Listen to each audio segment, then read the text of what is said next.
Merhaba herkese, hoş geldiniz. Özgür ben. Şu anda heyecanlıyım. Aslında şu parlayıp sabahtan bir ben bunu dokunmak istedim, dokunacağım şimdi.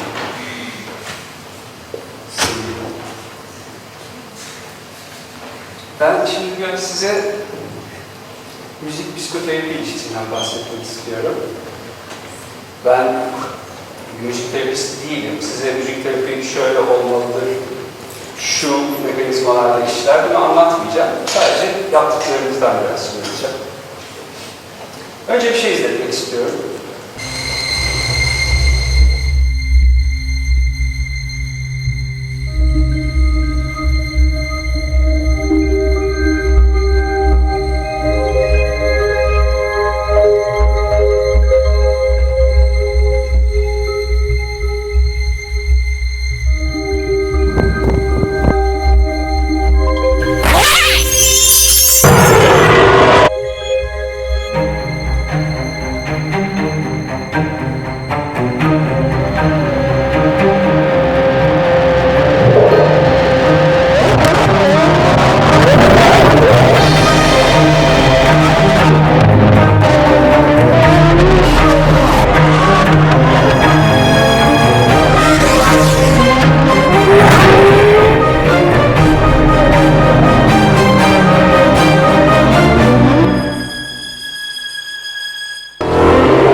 Bu müzik bazı duyguları uyandırdı mı sizde acaba?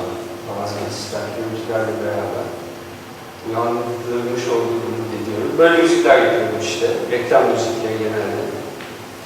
Ajanslarla bir araya geliyorduk, yönetmenlerle bir araya geliyorduk ve ne hissettirmek istediklerini konuşuyorduk. Ne hissettirmek istediklerini öğreniyordum ve projelerinde bunu sağlamaları için onlara müzikle öğretiyordum. Bu, insanların hislerini yaptığı müziklerle etkileyebileceği fikri ve deneyime bana başka şeyler de yapabileceğini fark ettim. İnsanların sağlıklarını iyiye götürmek, insanların kendilerini daha iyi hissetmelerini sağlamak. Ve o zamandan beri müzik terapi ilgimi çekmeye başladı. Müzik terapi daha önce duyduğum bir şeydi, bildiğim bir şeydi, var olduğunu. Müzik terapi okuyan arkadaşlarım olmuştu. Müzik terapistlerle tanıştım daha sonra ama belki benim için daha yeni gelmişti zamanı. Ve müzik terapiyle de ilgilenmeye başladım. Gerçekten işe yarıyor mu sorusu hep karşıma çıkan soru. Ben müzik terapiyle ilgileniyorum diyeceğim. Ya gerçekten işe yarıyor müzik terapi. Ben de biraz böyle yaklaşmıştım. Biraz sorguluyordum sanıyorum. Müzik terapi, müziği insanın sağlığını daha iyi götürmek için kullanmak. Hangi şekillerde kullanmak? Bir terapistin yaptığı müziği danışanın, katılımcının, hastanın dinlemesi olabilir. Hep beraber müzik yapılması olabilir. Danışanların, hastaların teker teker müzik yapması olabilir. Ses ve nefes egzersizleri olabilir. Vücut perküsyonu olabilir. Veya sadece müzik üzerine konuşmak, enstrümanlar üzerine konuşmak, müzisyenler üzerine konuşmak olabilir. Belli bir müzik türü kullanılması, hangi müzik türü kullanılması gerekiyor sorusu da çok sık geliyor. Belli bir müzik türü yok. O kişiye neyin iyi geleceği, o gruba neyin iyi geleceğini düşünüyorsa olabilir. Ki bu zaten o insanın, o insanların hayatında o ana kadar en çok görmüş müzik oluyor genelde.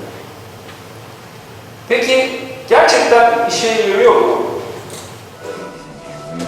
Thank you. Excuse me, miss. Do you think it might be possible to turn that music down so maybe a couple of the boys could talk? That music is for everyone, Mr. McMurphy. Yeah, I know, but you think we might ease it down a little bit so maybe the boys didn't have to shout? Bay McMurphy var günün başında sevgilisidir belki. O kadar müzik terapiyi sevmiyor sanıyorum. Peki, gerçekten işe yarıyor mu?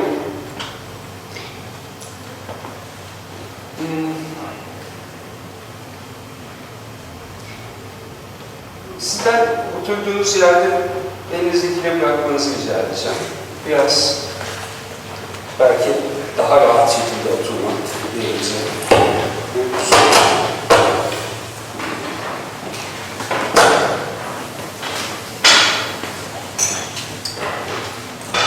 Eğer kendinizi rahat hissederseniz gözlerinizi kısabilirsiniz, kapatabilirsiniz.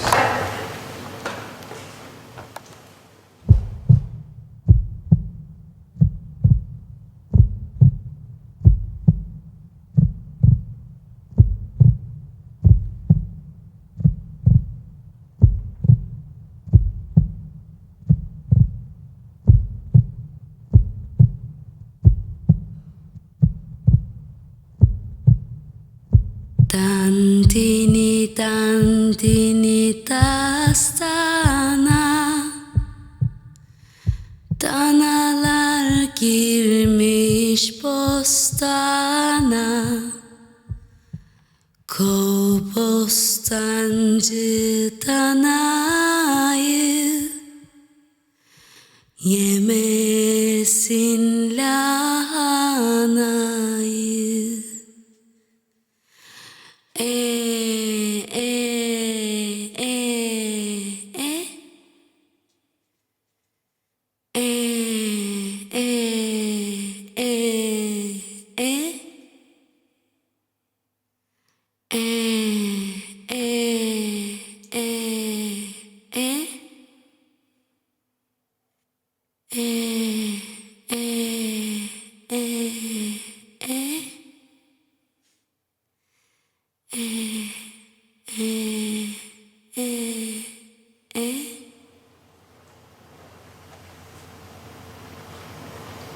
Ufak bir müzik terapi deneyimi yaşadık beraber. Aklınıza bir kelime geldi mi? Bir kontrol edin lütfen. Burayla alakalı görünebilir, görünmeyebilir.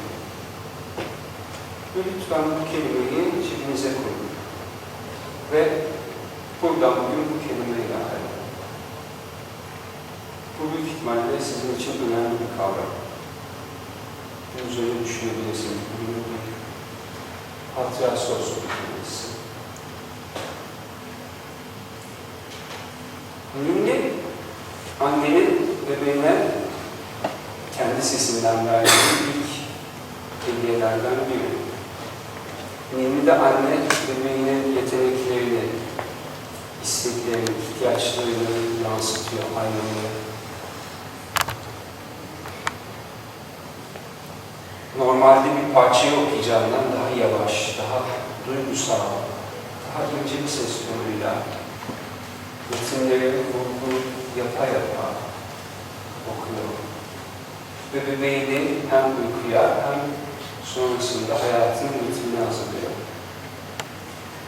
Belki de hepimizin deneyimlediği ilk müzik terapi seansı. Peki biz neler yapıyoruz müzik terapiyle ilgili? İstanbul Üniversitesi'nde tıp fakültesinde Çapa'da sanat psikoterapisi ve rehabilitasyon programı isminde bir program var. Burada sanat ve psikoloji eğitimi almış katılımcılar sanat psikoterapisi eğitimleri görüyorlar. Atölyeleri kendi üzerlerine deneyimliyorlar ve daha sonra var olan çalışmalardan, atölyelerden birine önce gözlemci olarak, sonra da yürütücü olarak katılabiliyorlar. 25-26 grup çeşitli sanat dallarının kullanıldığı bu program altında yürütülüyor. Psikiyatri hastalığıyla yolculuk olarak çalışılıyor. Ve biz de bu program altında ritim ve müzik teorisini yürütüyoruz. Çoğunlukta şizofreni hastalarıyla oluşan bir grubumuz var. Şizofrenide var olmayan sesler duyma, var olmayan görüntüler görme var. Bunları ilaçla kontrol altına almak mümkün. Bir de şizofreninin içine kapanma, dünyadan uzaklaşma, izole olma ve hareketlerin kısıtlanması, paranoyalar gibi etkileri var. İşte bunlar da sanat psikoterapileri bizim için önemli. Ben bugün size psikiyatri servisi dışında yaptığımız, yine aynı program çatısı altında, onkolojide yaptığımız bir çalışmadan bahsetmek istiyorum. Sanat terapist arkadaşım Bihter Yasemin Kaya'yı asist ettiğim bir çalışma. Burada resmi ve müziği beraber kullandık. Kemik iliği nakli olacak, bunun için bekleyen ve bu süreçten geçen hastaların odalarında, yatakları başında yürüttüğümüz bir çalışma. İsmini başucumda sanat olarak koyuyoruz. Burada biriyle tanıştırmak istiyorum sizi. Ondan aldığımız izin doğrultusunda ve ismini değiştirerek göreceğiz. Biraz çalışmalarına bakacağız. Ufuk. Biz Ufuk'la tanıştığımızda Ufuk 21 yaşındaydı. Üniversiteyi kazanmıştı. Ama üniversiteye kayıt yaptıramadan kan kanseri lösemi tanısı almıştı. Hastalığı 3 kez yükseltmişti. Ve 1 sene 4 aydır devam ediyor. Ufuk'un aşırı kilo kaybı vardı. Ufuk 1.75 boyundaydı ve 42 kiloydu. Genel kontrol kaybı hissi bu hastalarda çok görülen bir şey. Şöyle düşünün. Bakıma muhtaç hale geliyorsunuz. Bir odada yaşamaya başlıyorsunuz. Özgürlüğünüz kısıtlanıyor. Her gün yaptığınız şeyleri yapamamaya başlıyorsunuz ve hiç aklınıza gelmeyecek şeyleri her gün defalarca yapmanız gerekiyor. Cinsiyet ve yetişkin kimliği erozyonu vardı Ufuk'un. Üniversiteye gitmek ona yetişkinliğini ispatlayacak çok büyük bir şey olacakken, çok büyük bir adım olacakken o oda içinde bir çocuk gibi bakılmaya başlamıştı. Aynı zamanda vücut kaslarının ve tüylerinin çoğunu kaybolmuştu. Ufuk bu da cinsiyet kimliği erozyonuna sebep oluyor. Ufuk bize kara kalemle ve müzikle ilgilendiğini söyledi. Ve dış alımlarının çoğunu resim üzerinden yaptı. Bizim bugün biraz sonra bakacağımız resimler. Müziği ise o hasta bulunduğu odadan sağlıklı günlerine dönmek, oradaki kaynakları hep beraber keşfetmek için kullandı. Bu kaynaklar bu hastalıkla mücadele etmesini sağlayacak kaynaklar. İlk seansta Yasemin'e sordu, ben insan resmi çizmek istiyorum, nasıl çizebilirim? Yasemin'e bazı teknikler gösterdi. Ve Ufuk ilk resmini çizdi. Bu Dilaver'miş. Ufuk bize öyle tanıştırdı. Yanakları çökmüş, yüzündeki tek tüyler, kaşları, yüzünde bir yara izi var. Mutsuz bir ifade. Ve parmaklıkların arkasında. Ufuk Dilaver'in çok suçlar işlemiş olabileceğini söyledi. Ve babasının arabasını çaldığı için parmaklıkları arkasında olabildi. Bu da Ufuk'un çizdiği bir sonraki resim. Ufuk 65 kilodan 42 kiloya düşmüştü. Ve çoğu zamanını yatakta geçiriyordu. İlaçları getiriliyordu. Devamlı serumlar bağlıydı ve damar yolundan çöküle çalıyordu. Ve devamlı bakılıyordu. Belki de kendine orada bir yaratık gibi, bir mutant gibi hissediyordu. Bu ilerleyen seanslardan bir çizimi. Buraya gelene kadar Ufuk'un sadece o odadaki Ufuk olmadığını ona göstermek için kullanma şansımız oldu. Nasıl oldu? Bir şarkıyı sevdiğini söylemişti bize. Biz o şarkıyı icra ettik ve Ufuk o şarkıyı kumsalda arkadaşlara çaldığı zaman hatırladı. Ve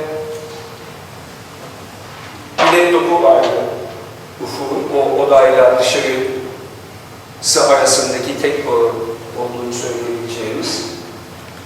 O laptopta bizi o kumsala götürdü harita üzerinden. Daha sonra da memleketi. Bu Ufuk'la yakın bir bağ kurabilmemizi sağladı. Ve bu resimde dikkat ederseniz vücut parçaları da var. Önceki resimlerde yoktu. Ufuk vücut parçaları olduğunu ve bir vücudu olduğunu ve bir kişi olduğunu, bir insan olduğunu yavaş yavaş fark etmeye başlamıştı. Ve size bu çalışmamızın son resmini göstermek istiyorum. Dağlar, zirve. Ufuk'un hastane günleri başarılı geçmişti ve artık başka bir hastaneye kemik iliği nakli yapılmak için gidecekti. Bu resmi çizmek istedi bize ve bu resimde nerede olduğunu sordu. Yukarıdaki zirvelerden birinde ve siz de yanımdasınız. Bu resmin bize çizdiği en sevdiği resim olduğunu söyledi. Ve sağ üstteki gülen güneş olarak imzaladı bize. Ve bizden de imzalamamızı istedi. Teşekkürler.